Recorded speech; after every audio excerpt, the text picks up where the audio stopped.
Subscribe करंतु एबे हम चैनल को आउ प्रेस करंतु बेल आइकन को जहा द्वारा लेटेस्ट वीडियो रो नोटिफिकेशन आपण माननकु सर्वप्रथम मिल जिवो।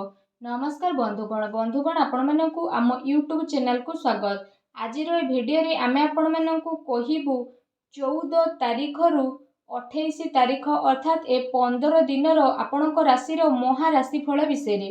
ए 15 दिन रो समय आपणक पई किपरि साब्यस्त हेबो, ग्रह नक्षत्र हिसाब से किपरि स्थिति रहिबो, ए 15 दिन रे केउ जिनिस रे आपणकु फायदा हेबो, केउ जिनिस रे आपणकु सावधान रहिबाकु पड़िबो, ता सहित 15 दिन रे आपणक लव लाइफ किपरि रहिबो, कैरियर किपरि रहिबो, बिजनेस आउ व्यापार किपरि रहिबो एवं स्वास्थ्य रो महत्वपूर्ण आउ सठिक इनफॉरमेशन वीडियो रे कहिबु। तो वीडियो बहुत ही महत्वपूर्ण, तेणु आरंभ रु शेष पर्यंत वीडियो को पूरा देखंतु।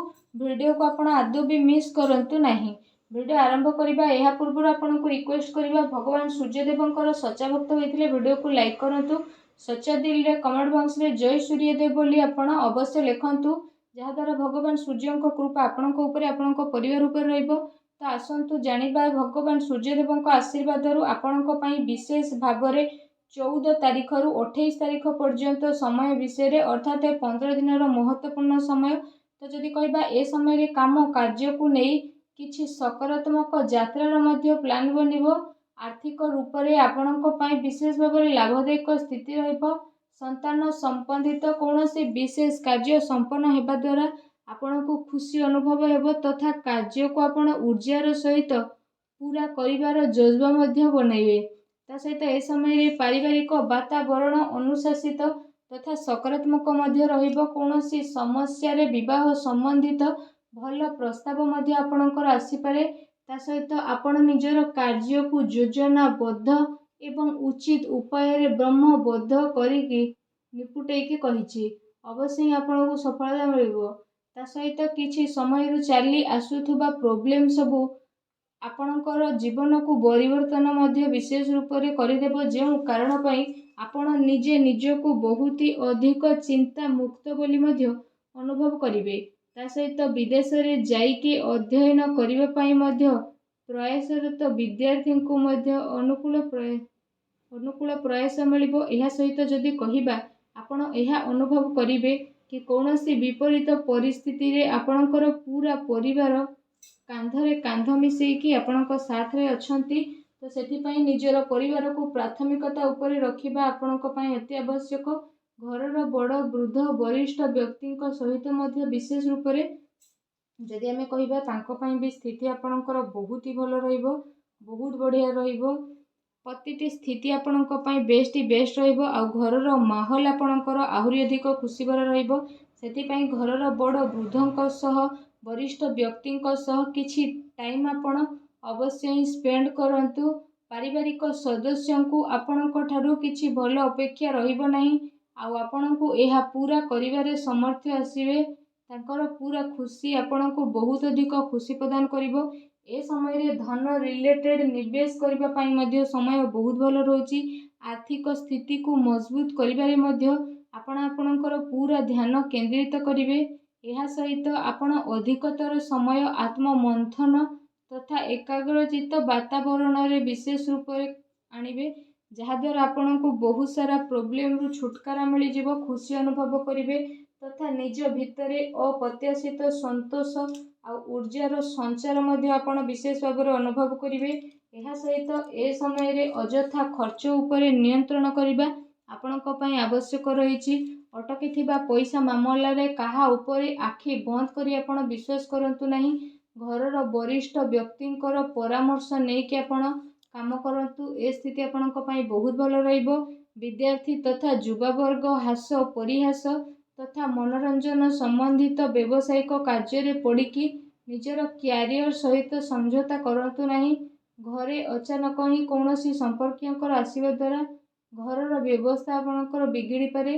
ता सहित खर्चर अधिकता मध्य रहिबो। एहा सहित विशेष भाव में भूमि वाहन को लेकिन करज नबार योजना मध्य करि पारंती, किंतु आपण चिंता करंतु नहीं। धीरे धीरे एहा आसानी रे सुझी मध्य जीव।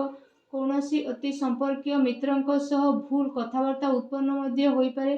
ठीक एहा हेबो कि संबंध खराब हेबा जेपरि स्थिति ଆପଣଙ୍କର ଉତ୍ପନ୍ନ ହେବାକୁ ଦିଅନ୍ତୁ ନାହିଁ। ବ୍ୟବସାୟରେ ଉତ୍ଥାନ ପତନ ତଥା ଆର୍ଥିକ ପରିବର୍ତ୍ତନ କାରଣରୁ ପରିବାର ସଦସ୍ୟଙ୍କର ଖର୍ଚ୍ଚରେ ମଧ୍ୟ ପରିବର୍ତ୍ତନ ଆପଣଙ୍କୁ ଆସିବ, ଯେଉଁ କାରଣ ପାଇଁ ପିଲାମାନେ ଉଦାସ ମଧ୍ୟ ହୋଇପାରନ୍ତି। ସେଥିପାଇଁ ଏ ସମୟରେ କାହା ଉପରେ ବି ଅତି ବିଶ୍ୱାସ ଆପଣ କରନ୍ତୁ ନାହିଁ, ଏହା ଆପଣଙ୍କ ହାନିର କାରଣ ହେବ। ତେଣୁ ସାବଧାନ ରୁହନ୍ତୁ। ଅଟକିଥିବା ପଇସା ମାମଲାରେ ମଧ୍ୟ କାହା ଉପରେ ଆପଣ ଆଦୌ ବି ଭରସା କରନ୍ତୁ ନାହିଁ। ତା ସହିତ ଏ ସମୟରେ ସମ୍ପର୍କୀୟଙ୍କ ସହ ଧନ ସମ୍ପର୍କୀୟଙ୍କର ଲେଣ ଦେଣ କରିବାରେ ଆପୋଷିକ ସାମଞ୍ଜସ୍ୟରେ ହତାଶା ଉତ୍ପନ୍ନ ମଧ୍ୟ ହେବ। କ୍ରୋଧ ଏବଂ ଆବେଗରେ ଚାଲି ଆସୁଥିବା ଅର୍ଡର ଆପଣଙ୍କର ବିଶେଷ ଭାବରେ ବିଗିଡ଼ି ମଧ୍ୟ ଯିବ। ସେଥିପାଇଁ ଧୈର୍ଯ୍ୟ ଓ ସଂଯମତାର ସହ ଆପଣ କାମ କରିବା ପାଇଁ ଚେଷ୍ଟା କରନ୍ତୁ। ଏହା ସହିତ ଯଦି କହିବା, ଆପଣ ଆପଣଙ୍କ ପରିବାରର ଜରୁରତକୁ ନଜରଅନ୍ଦାଜ ଆଦୌ ବି କରନ୍ତୁ ନାହିଁ। ଆପଣଙ୍କର କୌଣସି ଅତି ସମ୍ପର୍କୀୟ ମିତ୍ର ବିଶେଷ ଭାବରେ କୌଣସି ଯୋଜନା କିମ୍ବା ଆପଣଙ୍କ ବିରୁଦ୍ଧରେ କିଛି ସାଜିଶ ବା ଷଡ଼ଯନ୍ତ୍ର କରିପାରେ। ତା ସହିତ ଏ ସମୟରେ ଧନର ନିବେଶ ସମ୍ବନ୍ଧିତ ନିର୍ଣ୍ଣୟରେ କାଫି ଭାବି ଚିନ୍ତି ଆଉ ପୁରା ଯାଞ୍ଚ ପଡ଼ତାଳ କରିନେବାର ବିଶେଷ ଭାବରେ ଆବଶ୍ୟକତା ରହିଛି। ଅନ୍ୟଥା ଆପଣଙ୍କୁ ଭାରି ହାନି ହୋଇପାରେ। ତେଣୁ ସାବଧାନ ରୁହନ୍ତୁ। ଆସନ୍ତୁ ଜାଣିବା ଆପଣଙ୍କ ଲଭ୍ ଲାଇଫ୍ ବିଷୟରେ। ଏ ସମୟରେ ପତି ପତ୍ନୀଙ୍କ ଭିତରେ ଚାଲି ଆସୁଥିବା ଭୁଲ ବୁଝାମଣା ମତଭେଦର ସମାପ୍ତ ହେବ ତଥା ପାରିବାରିକ ମାହୋଲ ମଧ୍ୟ ସୁଖଦପୂର୍ଣ୍ଣ ରହିବ। ପରିବାରର ବାତାବରଣ ସୁଖଦପୂର୍ଣ୍ଣ ମଧ୍ୟ ରହିବ। ଘରର ସବୁ ସଦସ୍ୟଙ୍କର ଆପୋଷିକ ତାଳମେଳ ଘରେ ସକାରାତ୍ମକ ଊର୍ଜାକୁ ମଧ୍ୟ ଆଣିବ। ତା ସହିତ ଜୀବନ ସାଥୀଙ୍କ ସହ ସମ୍ବନ୍ଧରେ ମଧ୍ୟ ଆହୁରି ଅଧିକ ଘନିଷ୍ଠତା ଆସିବ। ଯୁବା ବର୍ଗ ପ୍ରେମ ପ୍ରସଙ୍ଗ ତଥା ସୋସିଆଲ ମିଡ଼ିଆରେ ନିଜର ଟାଇମକୁ ଆଦୌ ବି ଖରାପ କରନ୍ତୁ ନାହିଁ। ବୈବାହିକ ଜୀବନ ସୁଖଦପୂର୍ଣ୍ଣ ରହିବ। କୌଣସି ପୁରୁଣା ମିତ୍ରଙ୍କ ସହ ଅଚାନକ ସାକ୍ଷାତ ଆପଣଙ୍କୁ ଖୁସି ଆଉ ନୂଆ ଊର୍ଜା ପ୍ରଦାନ କରିବ। ଏ ସମୟରେ ଘରେ ସୁଖ ଶାନ୍ତିର ବାତାବରଣ ରହିବ। ପ୍ରେମ ସମ୍ବନ୍ଧକୁ ଆପଣଙ୍କୁ ସ୍ୱୀକୃତି ମିଳିବା କାରଣରୁ ମନରେ ଗୋଟେ ନୂଆ ଆଶା ମଧ୍ୟ ବିଶେଷ ଭାବରେ ରହିବ। ଯଦି ବ୍ୟବସାୟ କ୍ୟାରିୟର ବିଷୟରେ କହିବା, ତ ଏ ସମୟରେ ଆପଣଙ୍କର ଉଦାରତା ତଥା ମୃଦୁଭାଷୀ ସ୍ୱଭାବ ଦ୍ୱାରା ବ୍ୟାପାରିକ ସମ୍ବନ୍ଧ ଆହୁରି ଅଧିକ ଭଲ ବନିବ। କିନ୍ତୁ ନିଜର ପ୍ରଡକ୍ଟର କ୍ୱାଲିଟିକୁ ନେଇକି ଆହୁରି ଅଧିକ ବେହତରୀନ କରିବା ଆପଣଙ୍କ ପାଇଁ ଅତି ଆବଶ୍ୟକ ରହିଛି। ନିଜର କାମ କାର୍ଯ୍ୟରେ ସତର୍କ ରୁହନ୍ତୁ। ଫାଇଲକୁ ସଜାଡ଼ିକି ରଖନ୍ତୁ। କୌଣସି ବ୍ୟକ୍ତି ଏହାର ଦୁରୁପଯୋଗ କରିପାରେ। ତା ସହିତ ଏ ସମୟରେ ବ୍ୟାପାରରେ ବିସ୍ତାରର ଯୋଜନା ମଧ୍ୟ ଆପଣ ବହୁତ ଅଧିକ ଗମ୍ଭୀରତାର ସହ ବନେଇବେ। ତା ସହିତ ଆପଣ ପ୍ରତିଟି ଜିନିଷର ଗୁଣବତ୍ତା ଉପରେ ଧ୍ୟାନ ଦେବାର ଆବଶ୍ୟକତା ରହିଛି। ମାର୍କେଟିଂ ତଥା ଜନ ସମ୍ପର୍କର ଦାୟରା ବହୁତ ଅଧିକ ବିସ୍ତୃତ କରିବାରେ ଆପଣ ଆପଣଙ୍କ ଧ୍ୟାନ କେନ୍ଦ୍ରିତ କରନ୍ତୁ। ଚାକିରିରେ କେତେ ସାରା ସ୍ଥିତିକୁ ସୁଗମତାର ସହ ଆପଣ କରିବା ପାଇଁ ଚେଷ୍ଟା କରନ୍ତୁ। ଏହା ସହିତ ଏ ସମୟରେ ଆପଣ ବ୍ୟବସାୟିକ ବିସ୍ତାର ସମ୍ବନ୍ଧିତ ଯୋଜନା ଉପରେ ପୁନଃ ବିଚାର ଅବଶ୍ୟ କରନ୍ତୁ। କୌଣସି ଛୋଟ ବଡ଼ ନିର୍ଣ୍ଣୟ ନେବା ସମୟରେ କାହାର ବି ମାର୍ଗ ନିଃଶ୍ୱାସ ଆପଣ ନିଅନ୍ତୁ ନାହିଁ। ତା ସହିତ ଅର୍ଡର ପୂରା କରିବା ଚକ୍କରରେ ଆପଣ ବହୁତ ପରିଶ୍ରମ ମଧ୍ୟ କରିବେ। ଚାକିରିରେ ଅଧିକାରୀ ଆଉ ସହକର୍ମୀଙ୍କ ସହ ସମ୍ବନ୍ଧ ଆପଣଙ୍କର ବହୁତ ହି ଭଲ ରହିବ। ଚାକିରି ଆଉ ବ୍ୟାପାରର ପରିସ୍ଥିତି ଆପଣଙ୍କର ବେଷ୍ଟ ରହିବ। ନୂଆ ପ୍ରୋଜେକ୍ଟ ଆପଣଙ୍କର ହୋଇ ମଧ୍ୟ ଯିବ, କିନ୍ତୁ ବାହାର ବ୍ୟକ୍ତିଙ୍କ ଉପରେ ଭରସା କରନ୍ତୁ ନାହିଁ। କୌଣସି ପ୍ରକାରର ସମସ୍ୟା ହେଉଛି ତ ଘରର ବଡ଼ ବୃଦ୍ଧ ବା ବରିଷ୍ଠ ଲୋକଙ୍କୁ ନିହାତି କୁହନ୍ତୁ ଆଉ ତାକୁ ସୁଲଝେଇବା ପାଇଁ ଆପଣ ଚେଷ୍ଟା କରନ୍ତୁ। ଆଉ ଭିଡ଼ିଓ କେମିତି ଲାଗିଲା ଆମକୁ କମେଣ୍ଟ କରିକି ଜଣାନ୍ତୁ। ଧନ୍ୟବାଦ।